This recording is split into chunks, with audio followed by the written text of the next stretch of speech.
nasta'inuhu wa nastaghfiruh wa na'udzu billahi min shururi anfusina wa min sayyiati a'malina. Asyhadu an la ilaha illallah wahdahu la syarikalah wa asyhadu anna Muhammadan abduhu wa rasuluhu alladzi la nabiyya rasula ba'dah sallallahu wasallam alaihi wa ala alihi wa sahbihi wa man tabi'ahum bi ihsan amma ba'd. Babu raddil muhajirin ilal ansor manaihahum minas syajari wathamari hinastaghnu anha bil futuh. Kaum muhajirin mengembalikan kepada kaum ansor manihah mereka, baik itu pohon atau buah atau termasuk ternak. Manihah itu hak guna pakai tapi tidak hak milik. Jadi kalau pohon milik orang Ansor yang diberikan hak guna pakainya ke orang Muhajirin, tapi manihah mah nggak ada bayaran. Kalau kita mah guna pakai itu kan ada bayar 10 tahun, ini mah enggak. Jadi orang Ansor meminjamkan kebun kurma tanpa memungut bayaran dari Muhajirin. Nanti kalau sudah selesai, sudah cukup, dikembalikan lagi. Mungkin contohnya seperti pun bapaknya ketika bangun rumah itu kan niatnya nyewa yang Ustadz Tony di sini, tapi kata Ustadz Tony atau si Ustadz Anggo kayak beres membangunnya tinggal diserahkan lagi ke Ustadz Tony gitu. Bapak saya nggak bayar, nggak apa-apa, itu manihah. Ya, manihah ini salah satu rukun yang ada dalam ukhuwah, dalam muakhad, yang hari ini nyaris tidak ada. Jangankan dengan saudara seagama, ini kan Muhajirin Ansor saudara seagama. Kalancek ka adi wae ge ayeuna mah ngontrak we. Cek urang kan gitunya. Kalancek sorangan ka adi sorangan nya. Bere injem we. Ke manehna geus mapan pulangkeun deui. Dan tidak akan berkurang nilai barangnya. Kalaupun berkurang ya dia suruh ngurus sendiri itu rumahnya. Ya, kalau di kita sudah nggak demikian ya. Beberapa hari yang lalu saya ngobrol ya dengan orang tua saya, nanya salah satu teman saya yang katanya sekarang wah di mana-mana dia kemudian tinggalnya di perumahan elit di kota Bandung. Imah di Deus di Baruli manukolotna nu tatanggana. Eta geuning cita lancik-lancikna dari keneh nya ngalalontrak. Cing atuh. Geus nya beunghar mah kuduna teh tong ngontrak kalanceuk ka adik mah ya. Siga ka anak we atuh ya. Manihah silakan pakai, nanti kalau sudah mapan ya sudah kasihkan lagi gitu. Jadi dia enggak hak milik. Paling ada beberapa ke ustadz yang begitu. Ya saya tahu di beberapa tempat ke ustadz karena itu sok ustadz anggo we. Nggak usah bayar, nggak usah apa, silakan urus. Tapi ya karena ini saya niatkan buat anak saya nanti, kalau ustadz sudah punya gantinya, sudah bisa beli rumah, dikembalikan lagi. Jadi itu manihah. Ustaz teu kedah nyewa, teu kedah bayar nanaon ya kecuali bayar operasional listrik lecahi. Saya tahu ada yang begitu. Ya. Tapi banyak juga ustad yang ripuh ngontrak we. Agar ya agak dimafhumi kalau yang punya kontrakannya memang bukan orang kaya ya, misalkan yang punya kontrakannya itu memang menjadikan kontrakan itu sumber kehidupannya dimafhumi. Ini mah ada banyak yang geus beunghar di mana-mana cing atau ka ustad mah manihah ya, atau ke kakak sendiri, ke adik sendiri manihah. Ini orang Ansor ke Muhajirin manihah. Manihah itu meminjamkan tanpa ada batas waktu, tidak ada sewa sampai mereka mapan.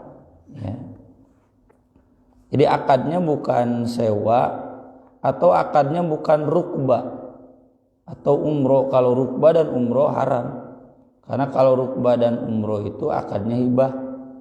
Ini saya berikan ke kamu, tapi nanti kalau kamu sudah mati kembalikan ke saya, nggak boleh itu. Jadi ini mah bukan memberi, bukan hibah akadnya, meminjamkan, ya. Meminjamkan sampai bapak nanti punya rumah mapan, kembalikan lagi ke kami. Gitu. Jadi kan dia bisa ngumpulkan uang nyicil ya, yang beli imah gitu. Kalau di kita ya sekarang hari ini yang kapitalis lah ya. Anu beunghar tuluy beunghar ajan cicing gitu.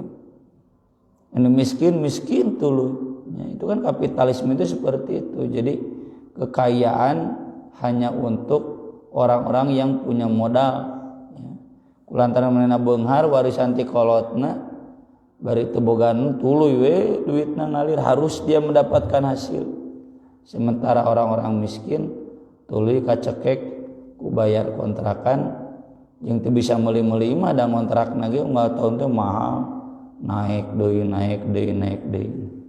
ini yang tadi saya singgung. Jadi manihah ini belum menjadi akhlak ya di kita, belum menjadi pengamalan syariat. Mudah-mudahan dengan kajian ini mengingatkan ya kita. Meski sebetulnya di Ki-Akide Persis itu ada manihah. Saya masih ingat yang muktamar tahun 2005 2010 ya. 2010 itu ada dimasukkan. Jadi sumber harta jamiah itu manihah. Itu ada beberapa muktamirin yang nanya, ini manihah teh naon? Jadi orang Persis wae nu tukang ngaji cenah ya. Nanya naon manihah teh, padahal sudah pada tahu. Ustaz Uyun sampai menjelaskan ya. Manihah teh kieu karena aneh gitu. Aneh kulantaran ngajina kurang keni. Hadisnya dari Anas bin Malik qala lamma qadimal muhajirun min Makkah al-Madinah, ketika kaum muhajirin datang ke Madinah dari Makkah, maksudnya ketika hijrah. Qadimu wa laisa bi aidihim syai'un, mereka datang dan mereka tidak memiliki apapun di tangan mereka. Tayeun marana hijrah teh Pak ya. Saya sering tekankan, hijrah itu pasti miskin, hijrah itu pasti susah. Mun artis hijrah susah lagi teu lajob ya. Najan ayeuna mah artis hijrah teh tanda tanya oge. Geus kurang jobna, sugana ide jilbab mah jadi nambahan jobna. Walau alamnya tong suudon gitu. Soalnya ketahuannya naon, geus di jilbab jobna sepi, lepaskeun di we jilbabna teh gitu. Ada kan yang seperti itu. Jadi kita bertanya imanina baheula di jilbab teh naon niatna gitu. Jadi para sahabat dulu nggak punya apapun. Kenapa? Nyatu pada tiga zaman ayeuna aya kargo, aya kurir, aya JNE. Paketkeun ti Makkah ka Madinah. Ada bank di sana dijual transfer. Enggak tuh dulu. Tuning mereka hijrah itu kabur kan? Kabur dari pengejaran orang-orang kafir. Yang namanya orang kabur atuh saawakeun. Kalaupun bawa bekal saja. Atau kalau dia jual rumah pindah atau eta lain hijrah pindah. Hijrah itu lari, menyelamatkan diri dari gangguan siksaan orang-orang kafir. Kalau ketemu itu bisa dibunuh. Dia ketemu hijrah bisa dibunuh di tengah jalan. Disawakeun we. Kalau nanti tolong kirimkan atau kapan? Dan apakah nggak bisa? Nggak bisa. Itu hartanya yang di Makkah itu disita ku Abu Jahal, ku Abu Lahab, ya, dirampas. Jadi bukan berarti kok kenapa pindah teh nggak bawa-bawa? Dai lain pindah hijrah mah, melarikan diri, menyelamatkan diri dengan agama dari jeratan, dari lingkaran orang-orang kafir. Wa kanal ansor ahlal ardi wal aqor. Sedangkan ansor di Madinah itu punya tanah, punya lahan dan akor. Akor itu pohon, kebun. Ada yang punya lahan saja, belum ada pohonnya. Ada yang punya lahan dan sudah ada pohonnya. Faqasamahumul ansor ala an a'tauhum ansofa thimari amwalihim. Maka Ansor saling berbagi dengan mereka, yaitu mereka memberikan kepada Muhajirin setengah dari buah-buahan harta mereka setiap tahun. Jadi cek Ansor teh, sok ini aja silakan garap, nanti panennya kita bagi dua. Kalau dalam konteks yang hari ini saya punya rumah, kalau mau pakai usaha silakan, bagi hasil saja. Itu dipakai usaha nyata kudu, ini kan konteksnya usaha. Kalau sahabat lainnya itu kan enggak manihah, tapi ngasih, ya, berbagi rumah, bahkan berbagi istri kan. Ada sahabat Gailan itu yang istrinya 10 bagi 2, ya, bagi kan darah datang teh lalai nggak kayak Abu Bakar kan datang nggak bawa istri, ngebawa istri ibunya Asma, cecena istri anak pek dan kaki itu gitu. Meski itu kemudian dilarang oleh Rasul, ya, kada catat Bandungan berbagi istri. Ucana menang urusan dilarang berbagi istri mah nggak boleh. Atau nasab nggak boleh dihibahkan, nikah itu nggak boleh dihibahkan, nggak boleh diperjualbelikan. Wa yakfunahumul amal, dan mereka mencukupkan kepada orang Muhajirin untuk bekerja. Wal maunah, maunah itu dikasih sembako, dikasih maisah, kebutuhan hidup, ya. Jadi ini saya punya kebun, silakan garap oleh Bapak, nanti kita bagi hasil, rumah Bapak, kebutuhan Bapak nanti saya kasih, gitu. Hese panita mata kena disebut ansor. Ansor teh tukang nulungan, ya, karena begini akhlak mereka. Wa kanat ummu Anas bin Malik, dan ibunya Anas bin Malik, wa hiya tud'a Ummu Sulaim, dan dipanggilnya Ummu Sulaim, ya cek Anas. Kenapa dipanggilnya Ummu Sulaim gak Ummu Anas? Karena ada kakaknya Anas namanya Sulaim. Wa kanat umma Abdullah bin Abi Thalhah, dia ibunya Abdullah bin Abi Thalhah. Wa kana akhon li Anasin li ummihi, itu adalah saudara Anas seibu. Jadi Ummu Sulaim nanti nikah dengan Abu Tholha, punya anak Abdullah. Abdullah ini otomatis adi terena Anas bin Malik. Karena kalau Anas bin Malik bapaknya Malik, Ummu Sulaim dulu masuk Islam. Kata suaminya, kamu masuk Islam berarti cerai dengan saya. Ya, saya cerai. Masuk Islam teh kajian cerai. Kemudian Malik itu keluar dari Madinah, dan dalam satu riwayat dia meninggal di perjalanan. Ya, paeh lali meninggal karena kafir. Ya, menelantarkan istrinya Ummu Sulaim, lalu nanti dilamarlah Abu Tholha. Abu Tholha itu petani kurma yang paling kaya di Madinah. Ya, kebunnya yang terkenal Bairuha, yang nanti datang ke Nabi ketika turun ayat lan tanalul birra hatta tunfiqu mimma tuhibbun.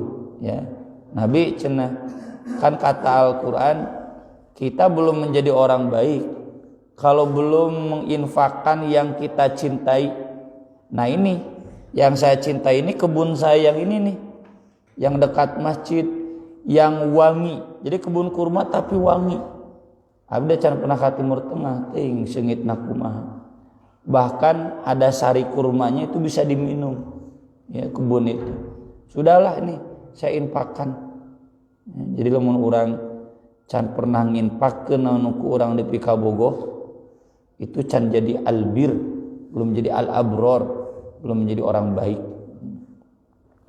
Nah, Abu Tholha nanti melamar Ummu Sulaim. Saya mau menikahi kamu. Boleh, syaratnya masuk Islam. Abu Tholha belum masuk Islam. Sampai dia kemudian masuk Islam dan menjadi orang yang solih. Abu Tholha terkenal dengan amal saum setiap hari sampai meninggalnya cacakan bunghar. Cek urang ban biasana bunghar mah resep barang dahar. Abu Tholha mah enggak. Kata Anas bin Malik, saumnya setiap hari dan tidak dilarang oleh Nabi. Kalau kuat silakan. Ya. Yang saum setiap hari itu Abu Tholha, Umar bin Khattab, Ibnu Umar, Aisyah. Itu saumnya setiap hari. Yang dikecualikan tentu Idul Fitri, Idul Adha. Nah, jadi Abu Tholha nanti kemudian punya anak namanya Abdullah.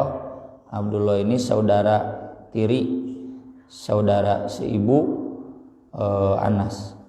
Wa kanat a'tat ummu Anasin Rasulullah sallallahu alaihi wasallam idza qanlaha. Nah, ibunya Anas kan bengharnya itu memberikan kepada Rasulullah idzaqon.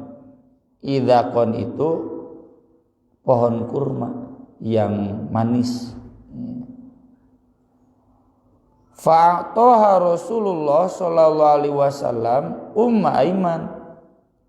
Lalu Rasulullah sallallahu alaihi wasallam memberikannya kepada Ummu Aiman, maulatahu, maulanya Umma Usama bin Zaid. Ummu Aiman ini ibunya Usama bin Zaid.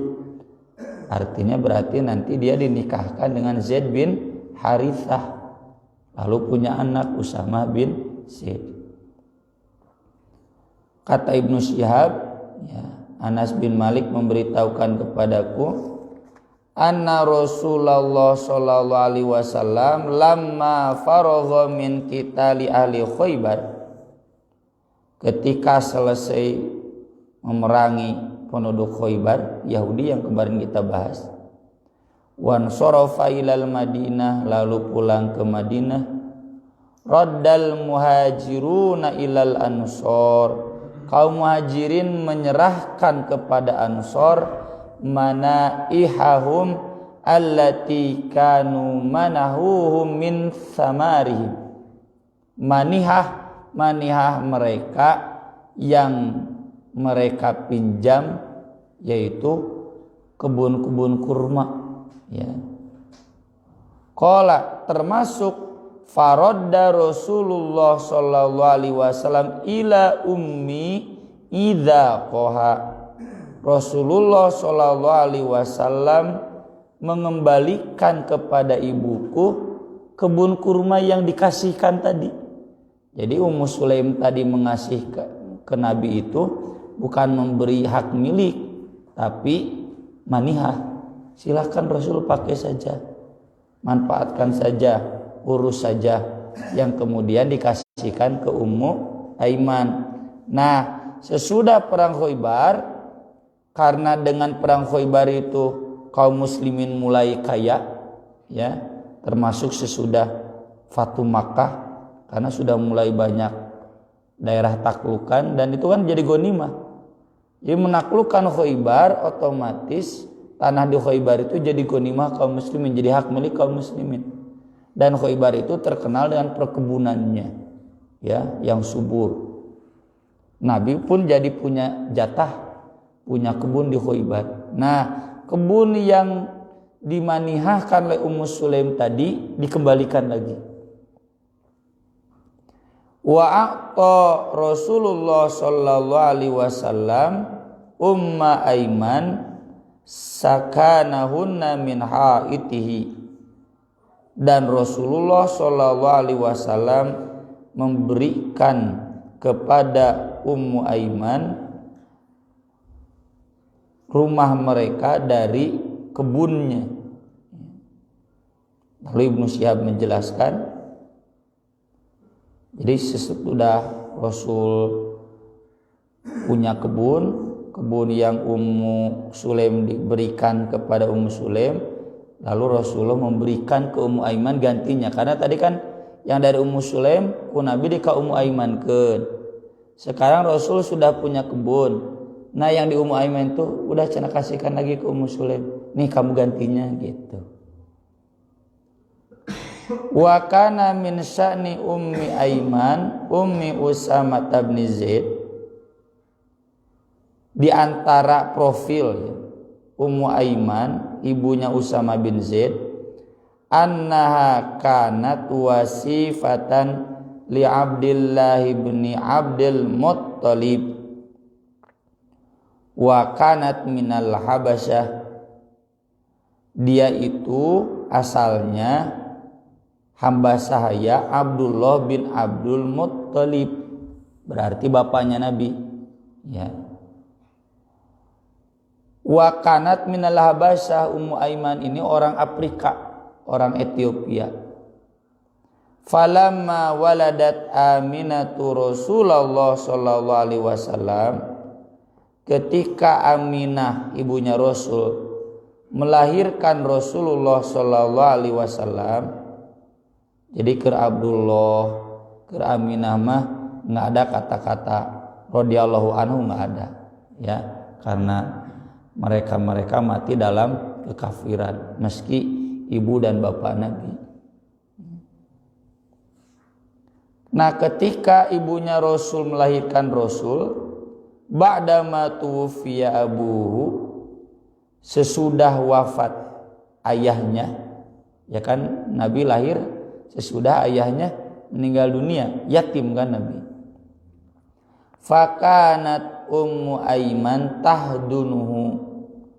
Nah, Ummu Aiman ini kan tadi hamba saya Rasul, ya, yang mengurus Nabi ketika kecil, hidonah itu yang mengasuhnya.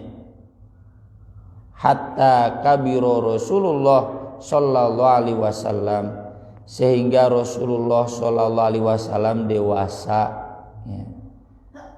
Jadi kemungkinan saya memang belum meneliti Ummu Aiman ini hamba sahaya yang masih kecil, ya, masih gadis, menenma ABG gitu.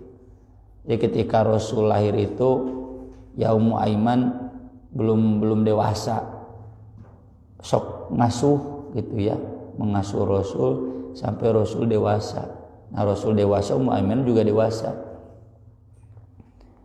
Fa'taqaha, lalu Rasul memerdekakan Ummu Aiman. Tsumma ankaha Zaid bin Harithah, kemudian menikahkannya dengan Zaid bin Harithah. Zaid bin Harithah ini hamba sahaya Rasul yang Rasul merdekakan juga, ya. Zaid bin Harithah ini dulunya dipanggilnya Zaid bin Muhammad. Kenapa? Karena sudah dianggap anak Rasul. Tapi kemudian dibatalkan oleh Al-Qur'an, ya. Ud'uhum liabaihim huwa aqsatu indallah dalam surat Al-Ahzab. Jangan Zaid bin Muhammad, panggil dengan bapak mereka tetap meskipun diurus ku Nabi, Zaid bin Harithah ya. Jadi nggak boleh kalau kita mengadopsi anak kemudian anak itu meski di kakaknya ya, misalkan Fauji Akbar Salim tetap bin Gunadi Nur Amin, lain bin Yahyan Heriana almarhum ya, meski di kakaknya termasuk keluarga Bapak Yayan ya almarhum, tetap secara status dia anaknya almarhum Bapak Gugun. Dan ini nanti kaitannya dengan waris ya, tidak dapat waris dari Bapak Yayan ya, Haji itu dah kalau aku manggilin anak tegas, paling nanti dapat pemberian. Summa tuwufiyat, dan nanti Ummu Aiman ini meninggal ba'dama tuwuffiya Rasulullah sallallahu alaihi wasallam bi khamsati asyhur, sesudah wafat Rasulullah sallallahu alaihi wasallam 5 bulan. Jadi kalau Rasul wafat bulan Rabiul Awal, berarti ini wafat sekitar bulan Ramadan atau Syawal. Nah, ini menggambarkan betapa perhatiannya Rasulullah kepada orang yang pernah berjasa kepada beliau, yang mengasuhnya ketika kecil. Dikasih kebun ke Ummu Sulaim, cenah teh jang Ummu Aiman, sampai menikahkannya dengan anaknya ya, dengan hamba sahayanya, dengan maulanya lah. Zaid bin Harithah itu maulanya, dinikahkan, dimodalan, diberi usaha gitu. Ini akhlak ya bagi kita. Seandainya kita ditakdirkan mapan, jadi kepada orang yang pernah berjasa kepada kita, jika Rasul ketika kemudian Rasul mapan, itu barangnya dikembalikan ke pemiliknya, digantian gantina gitu. Sampai seperti itu. Dan ini sekaligus ya menunjukkan bahwa janji Allah, wa may yuhajir fi sabilillah yajid fil ardi muraghaman katsiran was'a. Orang yang hijrah di jalan Allah pasti akan mendapatkan keluasan rezeki, keuntungan yang banyak, eta teh henteu cereng, berproses. Ini Rasul patokannya sesudah perang Khaibar, baru Rasul punya harta sendiri, kebun sendiri, tidak meminjam dari Ummu Sulaim, dan baru Rasul bisa memberi. Bahkan kata Umar bin Khattab, di sini dikutip dalam syarahnya, sejak itulah Rasulullah bisa memberikan nafkah sekali mere nafkah satahunan kepada istri-istrinya. Jadi kalau ada pertanyaan, nah ini santri kan sedang bahas jalan hidup Rasulullah. Memang miskin itu di awal, tapi sesudah Khaibar Rasul kaya. Tapi meskipun Rasul kaya, Rasul tidak mau hidup kaya. Kenapa tak gitu? Sebagikeun, asal aya saawakeun, asal aya jam cukup buat istri-istrinya. Istri-istrinya dikasih resikonya, dikasih 9-9-nya, dikasih nafkah setahun kan, jika orangnya sekali panen beas kan bisa setahunan. Dan dulu kan belum zamannya uang ya. Yang disebut nafkah itu ya jika di lembur lah, asal ayah beas, asal ayah hayam ternaknya, domba yang menang daging hayam tinggal mencit gitu, hayang endog tinggal nyokot gitu kan, kayak uas saya dulu. Jadi ternak hayam endog, jadi tekudu meuli gitu. Nah itu yang dimaksud nafkah 1 tahun, bukan nominal kayak kita duit. Jadi sekali lagi, yang dimaksud orang yang hijrah itu pasti kaya, tentunya berproses.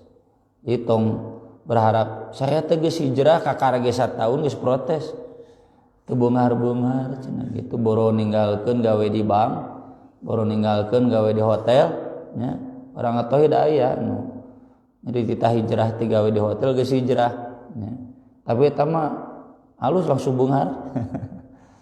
Jadi kalaupun tidak ya, jangan protes. Atuh Rasul juga menunggu nih perang Khaibar sampai 7 tahun ya. Yang kedua, ini catatannya bagi kita yang mapan. Yang disebut janji Allah rizki itu ada proses manusiawinya. Ini yang sering, mohon maaf ya, saya rasakan dulu ketika fakir miskin. Jadi curhat. Wah tenanglah Ustadz, sing sabar da kege Ustadz teh cenah aya rezekina, ngomong kitu we wungkul mantuan teu. Gitu. Rata-rata, dan ini curhat ustad muda lah. Jadi ngan ngungkul mupahan, ngungkul insyaallah kege aya rezekina, mantuan teu. Ini kaum Ansor itu tahu orang muhajirin itu nanti ada rezekinya. Dan dijanjikan gua Allah. Nanti mereka akan jadi orang-orang mapan ekonominya. Tapi ente ungkul cuap-cuap. Mereka tetap mantuan gitu. Jadi ada proses yang namanya janji Allah itu jangan kemudian membatasi kita untuk beramal soleh. Sok kalau memang bapak kaya, kalau memang ibu kaya, punya bener jelma beunghar hatena maniakeun we atuh ai sakirana moal mata sangsara. Beri agar mereka tidak kemudian terjerat ya dalam lingkaran ngontrak mang tahun-tahun. Ya saya sampai tahu ya ada ustadz tuh yang pulang usianya 65 tahun. Kalau murna, saya tanya ke satu daerah, "Kamana Ustaz anu?" Aduh, cenah, "Uih, kayaknya uih kalau murna." Padahal dulu beliau ditugaskan di sana oleh Ustaz Abdul Rahman. 65 tahun sempat harus sedikit. Kunaon? Saya tanya ke anaknya dulu pejabat di PD Pemuda Kabupaten Bandung. Nyatu cendaan teh geus kolot tiraku dek numpang wae dek teu boga harta mending balik we puguh cenah di imah di lembur mah aya lahan dek dibangun eutik-eutikeun gitu.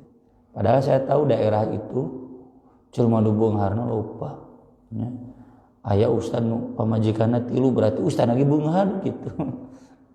Jadi ustad lagi beunghar. Nah itu kita miris. Cing atuh ustadz yang sudah mengabdi bertahun-tahun mah gitu ya. Tolong diperhatikan, udah jelas pengorbanannya. Harinya bala leunghar mah nyai malah rezeki mah teu naon. Yang kita kritik ini orang-orang kaya. Ai di atobah mah da asanya urang insyaallah lah standar.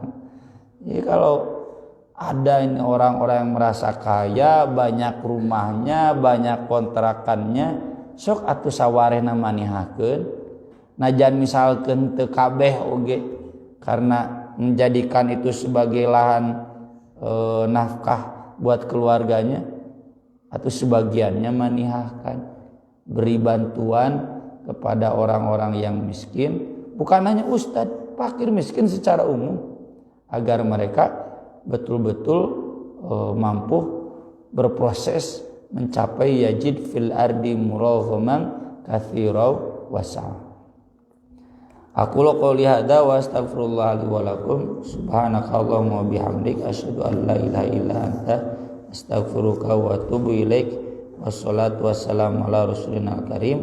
Wassalamu alaikum warahmatullahi wabarakatuh.